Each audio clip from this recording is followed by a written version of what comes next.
Good afternoon. Thank you for choosing Graps TV, and I'm trying out this new layout with our Hump Day predictions for your Grand Slam Dynamite production tonight. Tony Khan is giving us a pay-per-view for absolutely free, and I just want to take a minute since we are exactly 1 week away from AEW 5 years. I would like to take a moment to give gratitude and thanks to all the AEW performers, the production crew, Tony Khan, every single person involved. Takes a village to raise a child, or so I'm told. And on top of everything here, they're about to hit that 5-year mark, and they are going to surpass WCW programming. Feels good. Feels actually good. Feels good to get where we should be. Feels good to finally get over that hump. Feels good to finally have a production that's lasted longer than 5 years. Because Lord knows we didn't get that with WCW, even though they had a lot to offer. The questioning that I always had with WCW programming is, where were they going to go when Jane Fonda finally got tired of being associated with a wrestling promotion? That's right. I don't put all the blame on Eric Bischoff or any of those other things. In the background with WCW, something you had to understand is Jane Fonda was married to Ted Turner, and at her social parties, it was becoming more and more embarrassing to have to answer why she was associated with a channel that showed wrestling. Not good at dinner parties, not good for dinner engagements, not good for a whole lot of things.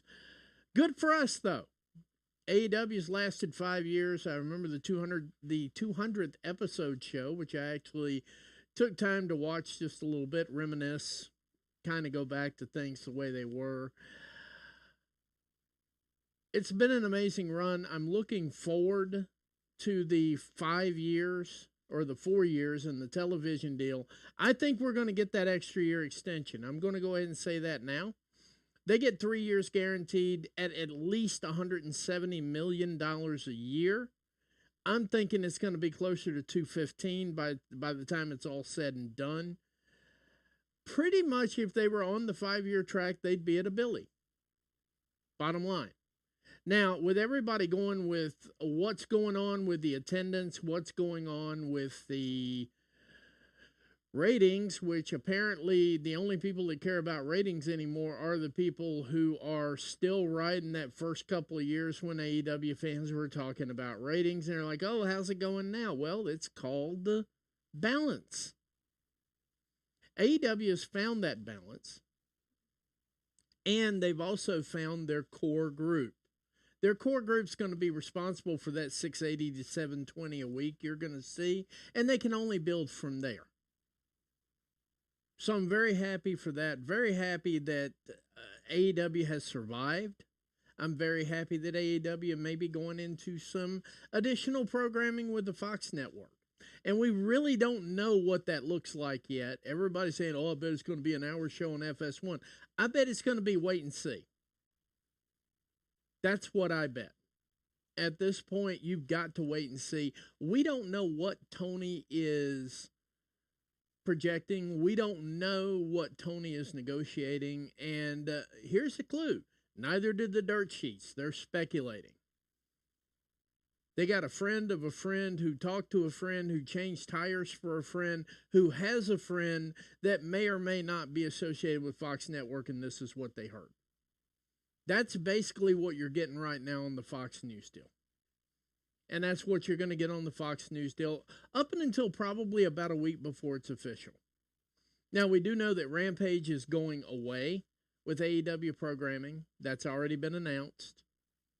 And I believe that Rampage will go away. I believe that hour will go away. It will get replaced with an hour of actual live broadcasting to go along with either Collision or Dynamite. I'm not 100% sure that a 3 hour show on a Wednesday night on the East Coast with their traditional following is going to fly, because it's already interfering with a lot of other things, and I think we all know what I'm talking about. That notwithstanding, it could go to Collision. I could see Collision becoming a Thursday show, which I think it would do very well in the Thursday time slot. Saturdays, with college football and everything else going on and the occasional NFL game, probably not the best time slot to stick it in, and I will obviously stand on that, because there's, these are logic bombs here, so to speak. Much logic. If it's not working that well on Saturday, which obviously it's not going to, because college football is definitely going to own that demographic. Let's just be real. Why not move it to Thursday and have it compete with Thursday night football, which shouldn't be too hard, because Amazon, typically, they've got a couple of more years on their production scale to make that game really actually work, and to get the right games to make that work for their program. And right now they're just coasting on the fact that it's NFL. And that will go away at some point in time. They may have to change days on that one. They may actually have to move that one to Friday. That's why I'm saying position it right now with Collision on Thursday, and be sitting there in the catbird seat when that disappears and moves to Friday, and let SmackDown worry about competing with the NFL. That way Raw and SmackDown can compete with it, and we'll see who has the better show, periodly. But I do believe that AEW should move to Thursdays, even though we have the NFL on Thursdays. I believe AEW can compete with the NFL on Thursdays better than Monday Night Raw right now can compete with the NFL on Mondays or Fridays. I don't think they have a show that is tough enough, hard enough, and violent enough to compete with NFL programming. That was the original, when you try to offer a good faith, debatable position, you get killed every single time. The reason that the Attitude Era was actually able to compete with Monday Night Football is it had a level of violence that could compete. And for those people who were into the degradation of women, they had the bra and panty matches, which, I'm sorry, but that would have cleared cheerleaders by a mile. So they had an actual program that could compete before they went to the PG product. And now they're in the PG product, which is clearly more level-headed when it comes to your... There's a level of consistency there with your viewers. You're going to be in the 1.5 to 2 every week. Anywhere, right now they're at 1.4, but hey, there was a couple of games going on. I can concede that. But they don't have the level of violence to compete with Monday Night Football. AEW does have the level of violence to compete with Thursday Night Football. So when I say position Collision on Thursdays and have it compete with the NFL, and maybe you run the NFL off to Fridays, it would be amazing for at least a third of the year for WWE to have to compete with the NFL on both of their shows, their flagship shows. That would be an interesting thought, because I just don't think that the NFL Thursday night game, which is traditionally something, even when I watched football on a regular basis, I just could not get into the Thursday night game. It never was a good matchup for me. It never was anything that captivated me. It never had that appeal like a Sunday run or a Monday night run.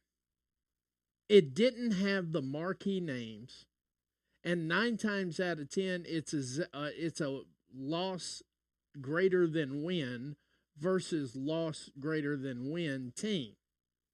They'd be like a 4-8 versus a 4-8. Neither one of them's got anything to lose, and obviously they didn't get to be 4-8 for any reason except that they probably blew it earlier.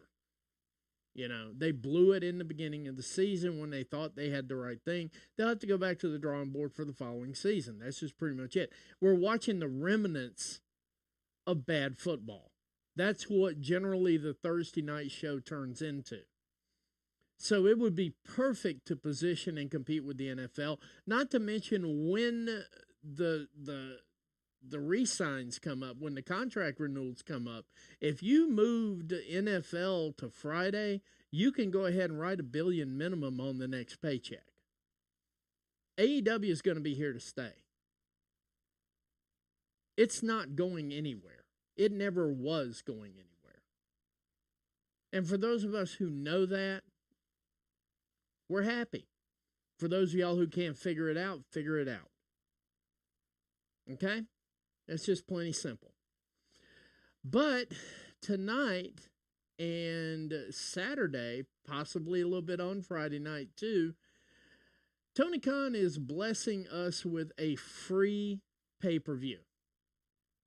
By free, I mean it's free. It's free 99 as long as you got cable television. Free 99, guys. Name the last time any other competitor gave you a pay-per-view quality television show for free. They just didn't do it. So we got a few matches announced so far. Theoretically, right now, Bryan Danielson and Nigel McGuinness is still on the card. I think Bryan Danielson and Nigel McGuinness will actually fight. And for those people who are saying, what happened to the story on this? They got 20 years of story. That's a fact. Nigel McGuinness, Bryan Danielson, been cutting their teeth since Ring of Honor was actually Ring of Honor separate, and in other promotions across the country, across the world. They have fought literally in every corner of the world. They have plenty of history. They have plenty of story. I think Nigel is putting off the I'm jealous vibe. And because Tony's getting this television deal, I think he's treating us to a dream match that actually has some storyline behind it. And he's moving Darby Allin, Jon Moxley. I still think Darby Allin's going over Jon Moxley. That's my hot take for the day. I don't think Jon Moxley goes over Darby Allin. I think Darby Allin's going to be the one that retires Bryan Danielson. He is an AEW original. And it just makes sense to put the title on him outside of Danielson and move it over to the next logical contender, which is still in my mind is Swerve Strickland, because he didn't get a long enough title reign. I thought he ought to have had at least 4 or 5 more defenses before he had to give up the title. And, once again, that's just a hot take, my opinion. And that and 25 cents might get you a cup of coffee. I don't know. But the Jon Moxley angle, the Blackpool Combat Club angle, is what the Elite Invasion should have been if they were going for the Elite Invasion. Bottom line, Jon Moxley's going to show everybody how that segment was supposed to work.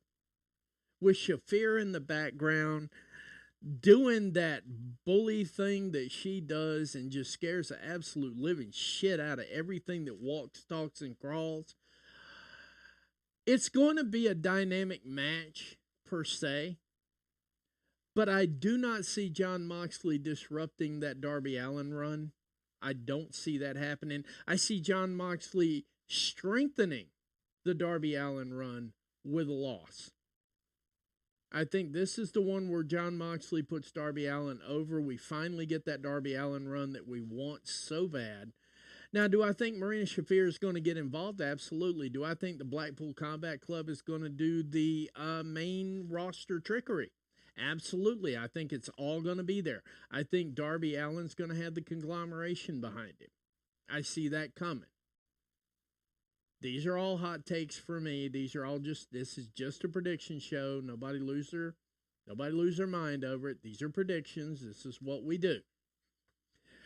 We're going to have Mariah May versus Yuka Sakazaki for the AEW Women's World title. I put an article out on Graps TV for that to introduce Yuka to the rest of the world, since apparently nobody knows who she is. They only know who Giulia is because it's Giulia, and WWE said, we want Giulia. So now WWE fans know exactly who she is. They've done all the research and everything else, and they pretend not to know who Yuka is, and that's perfectly fine. Yuka is quite an accomplished wrestler. I think this is going to be Mariah May's biggest test to date. I do see Mariah May going over on this one without a care, without a doubt. I see that one being not necessarily a squash match, but it's been played out that way, so let's just see how it plays. But the reality of it is, Yuka Sakazaki will probably put on one of her best matches ever. But Mariah May is going to come out in the end. I don't know exactly how that's going to pull off yet. It could be that we get Mina Shirakawa in there for the assist. And, that's entirely possible as well. Mina has located herself in the United States, probably close, may show up, may actually be signed by now. We're not sure. We're not sure. The rumors have floated. Obviously, the campaign We Want Mina is hot and heavy, and you can still pull that one up in the hashtags. Just start typing We Want, and it just pops right out. So we know it's a thing. We know it's still going on. Not sure yet, but if we're going to have a run-in, if we're going to have some main roster trickery out of this, I'm seeing Mina Shirakawa with the run-in. Either way, Mariah May's going to come out on top. They do have a few years of story behind them, but that's neither here nor there. It's a match, and it's going to be a match. They've had a little bit of build-up over the last 3 weeks. It's enough to put it together. Mina comes out on top. The Young Bucks versus Will Ospreay and Kyle Fletcher. United Kingdom, United Empire, whatever they're calling it these days. I like it. It's going to be my upset of the night. Will Ospreay, Kyle Fletcher go over the Young Bucks. The Young Bucks drop the titles. That's the title that's going to get dropped at Grand Slam. It's going to be the tag titles. I'm calling it right now. Young Bucks go down. Will Ospreay, Kyle Fletcher, and Will gets to be Billy Two Belts for a little while. It's not a hard call. These gentlemen have tons of history to go along with all this. Shout out to the 5 people we've got. Thank you for joining us on Grants TV. I appreciate you. Will Ospreay, Kyle Fletcher go over. This is going to be one of the longer matches out of all of them on the card because Will Ospreay needs a minimum 10 minutes. And I think the Bucks need a minimum 10 minutes. So I'm guessing we're going to get somewhere around 15, 18 minutes. Because we got to highlight Kyle Fletcher in there too. Kyle Fletcher looks really good too. This is going to be probably a 15 to 18 minute match. With United Empire going over the Young Bucks. It's going to be clean. It's going to be a clean win. Because frankly, I mean, if we don't like titles not being defended, and frankly, the Young Bucks are busy as well. I don't know if they're going to keep them in the EVP slot. I think Covalent TV mentioned that maybe they should go back down to just regular wrestlers, and I agree with that as well. But if you're going to keep them in the EVP position at this point, it's obvious that the title reign is falling by the wayside on this one. Not saying that they're not doing a good job. They just have matches that they really phone in and matches that they really show up for. And it gets kind of an inconsistent vibe. If you don't know what's showing up for that match, with Will Ospreay, you know what you're getting every time. With Kyle Fletcher, you know what you're getting every single time. The Young Bucks have been kind of hit and miss for the last several months. I can't see them carrying the titles much longer and balancing the EVP slot. So seeing as the EVP slot has not gone away, I think the titles need to go away. That's why I'm calling this one for an upset. I'm going to call this an upset every single time. Right, wrong, indifferent, I don't care. The titles need to be off of them or they need not be EVPs. Since they're going to be EVPs, then we need to get the titles on people who are actually going to defend them with the regularity of every other title, with the exception of the world title, made only famous like that by Swerve Strickland. When Swerve gets the title back, we'll have regular title defenses. The programming means more when there's more on the line. So it's about high time that we either fish or cut bait, Young Bucks. If you're going to go over tonight, make the title reign mean something. Otherwise, just go ahead and drop it to Will and Kyle, who will do way more with it in way less time. Now, I don't care how that tastes going down. That's just my take. For the FTW Championship, we're going to have Hook versus Roderick Strong. Now, this is my sleeper match of the night.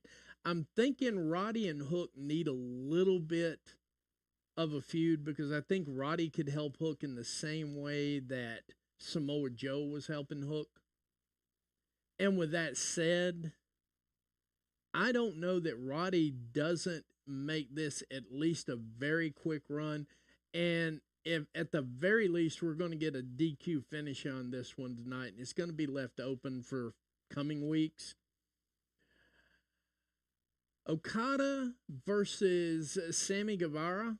Sammy Guevara goes over Okada on this one. Sammy Guevara's getting pushed to the moon. He's got a rocket strapped to him. It's obvious where they're going with this one. Sammy Guevara goes over Okada. It's going to be a long match, and it's going to be a doofy finish, but that's how it's going to go. That's just kind of the way I'm seeing it. That's also my hot take upset for the night. Let's see what we're doing here on the numbers. Oh, wow, we're up to 7. Thanks, man. Thanks for showing up, guys. Let's see, what else have we got here? We got Jamie Hayter and Saraya in a Saraya's Rules match. I'm kind of interested in seeing this one. I know it's going to show up probably on Collision. This is kind of a match I would like to see simply because, number one, it's going to have Saraya in it. It's going to have Jamie Hayter. Jamie Hayter's making her original comeback or like her definitive comeback in this show. I'd like to see how Saraya Rules match works. And with Harley Cameron on the side, this thing's going to be a laugh a minute, I promise. Not in a bad way either. They are the tag team that WWE wish they had with Awesome Truth. They're two serious, legit wrestlers with a little bit of comedy and ring presence out of this world. And it's all funny. We always enjoy a Saraya match. We always enjoy it with Harley Cameron on the side.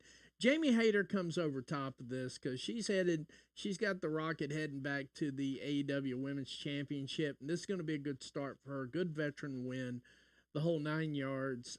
Jeff Jarrett versus Hangman Adam Page. I'm not quite sure about this match. I know it's going to be violent, and I know it's going to be toned up a little bit because of the competitors in it.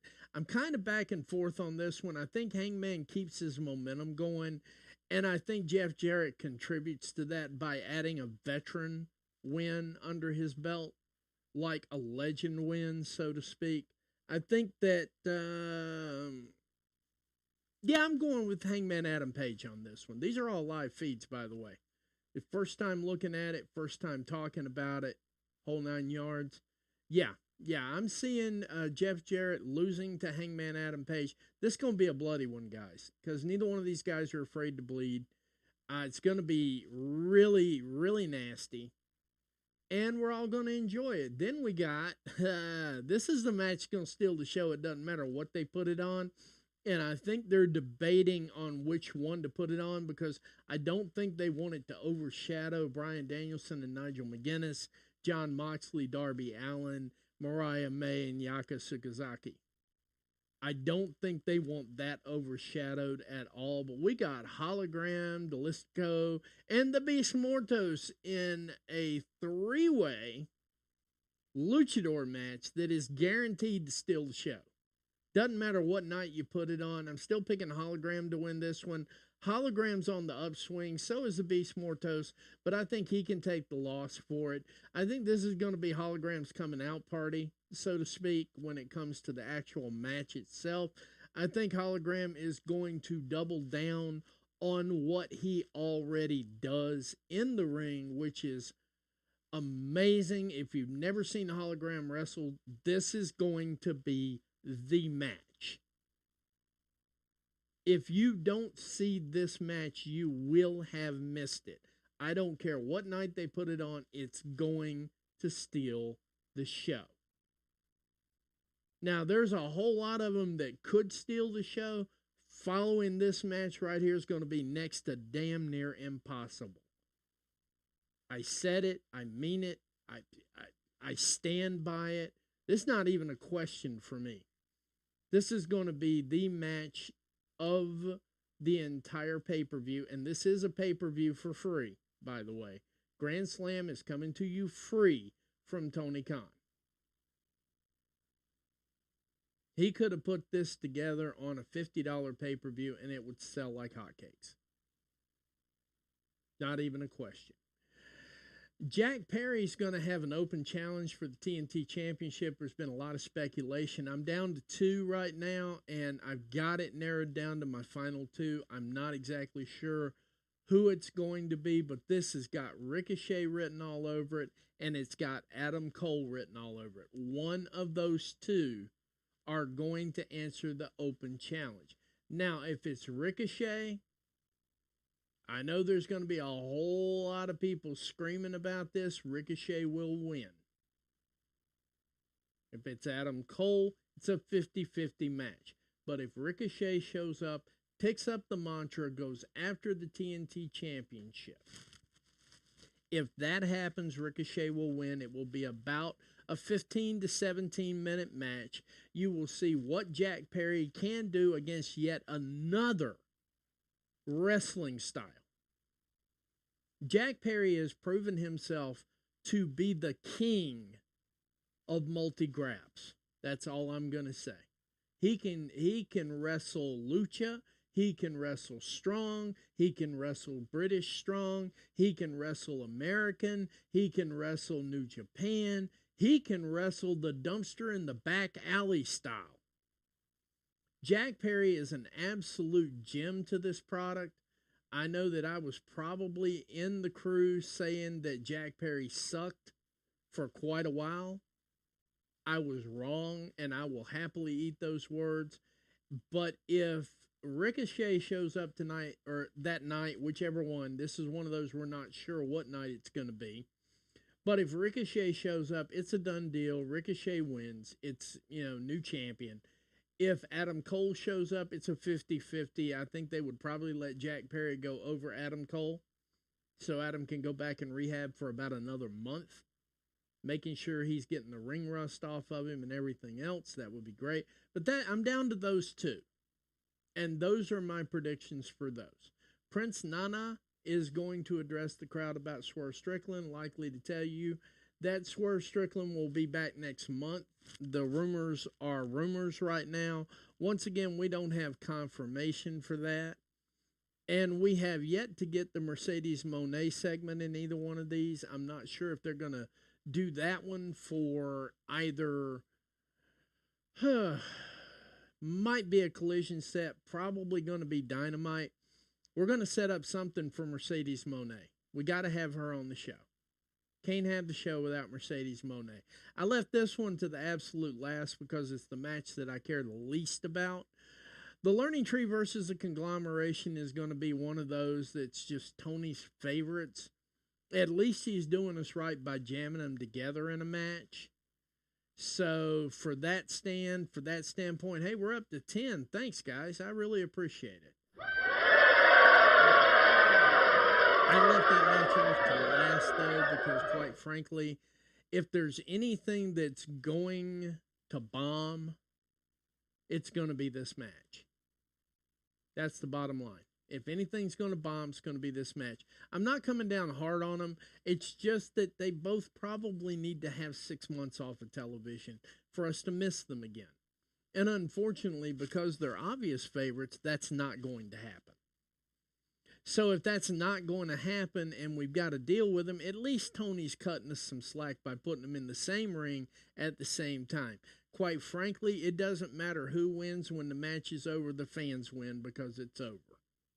And I know they get pops, don't get me wrong, I know they get pops, but now they're starting to get go-away heat. And that is powerful in and of itself. I hope it happens tonight, I'm not going to lie.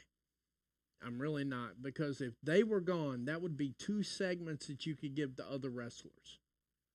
And there's a lot of other wrestlers out there that need those segments. There's a lot of wrestlers out there that want those segments. There's a lot of wrestlers out there that are going to do something with those segments. Instead of sashaying around, putting on half-ass promos or dumbass promos, in the case of Chris Jericho, these promos are getting stupid, bro. Seriously. You did better work drunk at WCW. That's a fact. I don't care how that tastes going down. It's a fact. I have only seen very little bit of Orange Cassidy, but he's an elevated indie. And I don't care how that tastes going down. He has fans. You know what? Kazawa on WWE, the little Japanese guy, has fans too. Doesn't mean he's actually helping the program out. Except for standing there being the helpless little guy. That's basically it. That's all Orange Cassidy does for the show anyway. So I'm going to be happy to see him, one way or another. Whoever loses, I'm not really caring about that match. But the overall layout of Grand Slam right now, the way it's looking, it looks like ticket sales are coming up. Looks like they're going to have a sold out or close to sold out. They're going to be within a couple of hundred tickets.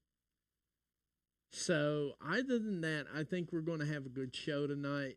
I know we're going to have a good show tonight, and Collision's going to be good. Rampage, I'm not sure about yet. I don't have the beat on Rampage yet because it was pre-taped from another show, so it's kind of hard to get a feel for it. So I'm probably going to have to be a game time guy on that one.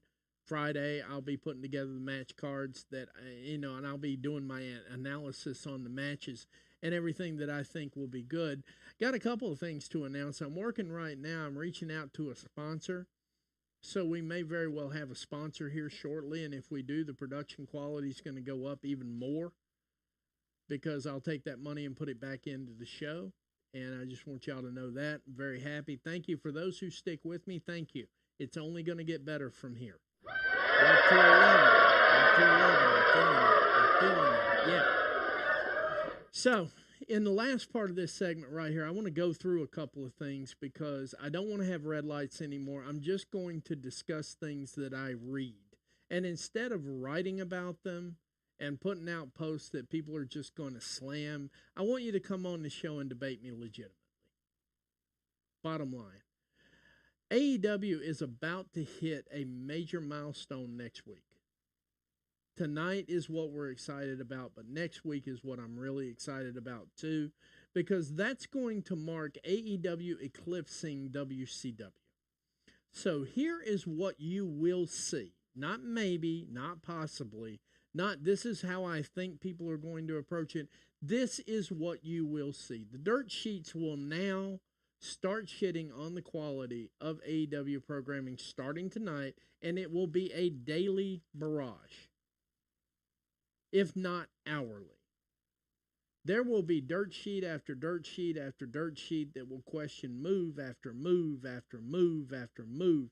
They will also remind you that Dynamite is only hitting at 700,000 people right now. So, what do you say in response to that? I've been asked that. I really have, and it's been getting heavier and heavier on my page. I actually have a couple of DMs about what do you think about this, that, and the other. Thank you for people who do that. I never thought I'd get that far. Here is the problem with WWE. They are the victim of their own creation. Now, I had this discussion not too long ago with someone who just doesn't seem to get it. It's not that I'm harping on past performance and everything else. I'm pointing out why things can and cannot compete. If you have It's a Small World wrestling going on, which is a majority of the WWE product, own it. It's a PG product. Own that shit. Plain and simple. Own it. It's not hard. It's a small world. It's not the violent programming that AEW has. Yes, you're going to lose regularly to Monday Night Football. So I understand that. I'm not shitting on it. I'm not making fun of it. I don't care. because I know when you have a softer product, which is what you're supposed to have if it's PG, I know you're going to lose viewers to the NFL. I know you're going to lose viewers to NCAA football because it's actual violence, and that demographic that cares about violence is going to watch that show. The numbers that no one is addressing is the fact that those numbers used to be 5 and 10 million, respectively. SmackDown used to be a 5 million show. Raw used to be a 10 million show. When they were in the Attitude Era, that was pretty much typical numbers for them. You can Google it. You can fact check me. I don't care. What happened was they went from the Attitude Era programming to PG programming, so they lost viewers there who wanted the violence. Then they lost viewers to major violent sports. UFC, in its original form, overshadowed PG Raw. The NFL overshadowed PG Raw to the tune of a lot more viewers. The difference is AEW has chosen to stay away from that competition. They're not broadcasting on Mondays. Now, they are broadcasting on Fridays and Saturdays, but they're broadcasting late on Fridays, and it's basically after the football games have gone off. And the Saturday show right now, I really believe, is getting moved, where it can actually compete with one product and not 9. But the reality of it is they're actually both good shows. To each his own. So for those who ask how I felt about it, that's how I feel about it. Until WWE realizes that you cannot have a PG fight, there's a logic break there. I have never had a PG soft fight with anybody. I've only had like 10. And none of them have been in the grain and matter of a WWE formatted wrestling match. No, they've been more in the grain and matter of an AEW formatted wrestling match. People have bled, myself included. I got a scar here, got a scar on top of my head. Yeah, people have bled. That's how a fight works. So instead of making fun of what AEW has done, which is finally they've got their core demographic. This 680 to 720 is their core demographic. They can build on that.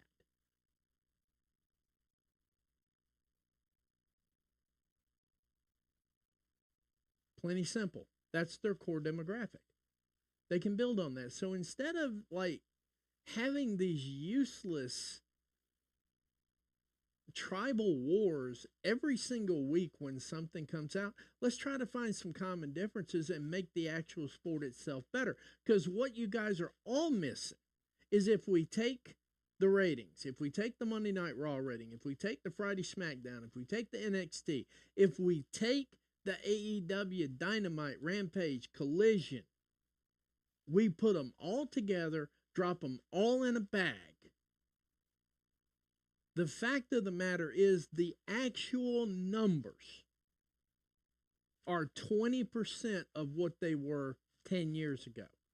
So if you actually want a show, you got to stop doing this stuff. I don't care about WWE programming that much. I don't watch much of it. I will be watching when it hits the CW. I don't even have USA right now. When I get USA, I will casually watch it. When NXT moves to CW, I will watch it. I have the channel. But other than that represents a problem too. So instead of doing these stupid things about, oh, AEW only got 700,000, ha ha ha ha ha, put that same energy into making WWE better. And I guarantee you, number one, it's not going to happen because you're going to find out that Triple H doesn't listen to you. And number two, if you walk away for a couple of months, it will be a better project. It'll be a better program.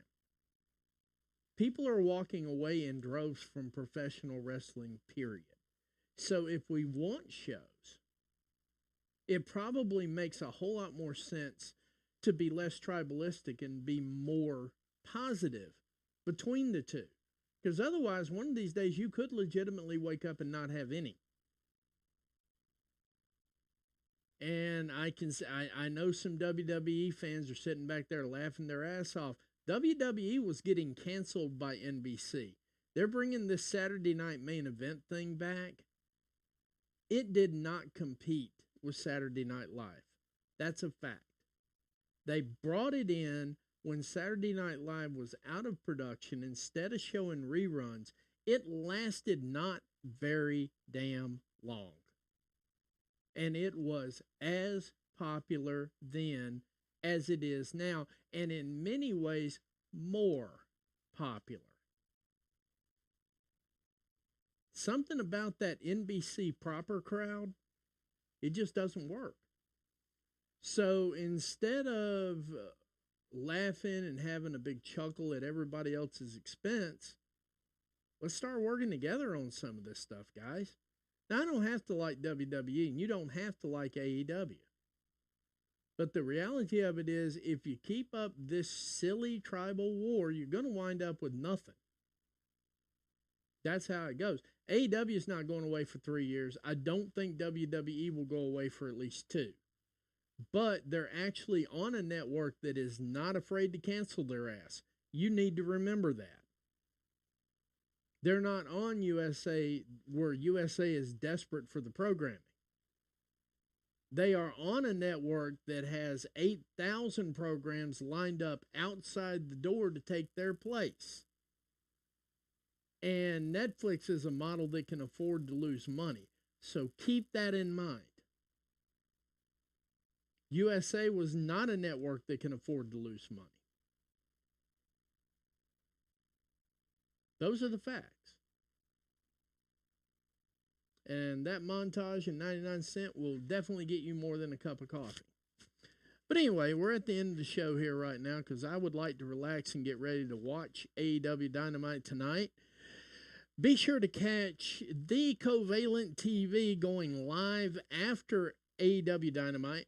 And I will probably go live tomorrow morning with my review because I will be doing a review on Grand Slam both nights. So I will probably be doing my AEW Dynamite review tomorrow, maybe Thursday, not sure yet. Depends on how everything lays out. I have a job that I have to work as well. Collision night, I will be there live after Collision on Saturday night. So I'm looking forward to seeing all you guys then.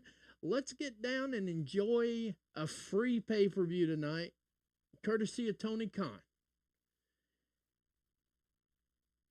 Good afternoon, America, wherever you are, and thank you for joining us on Graps TV, The Sicko Show, and our Hump Day Predictions. I hope you have a great rest of your day. Take care.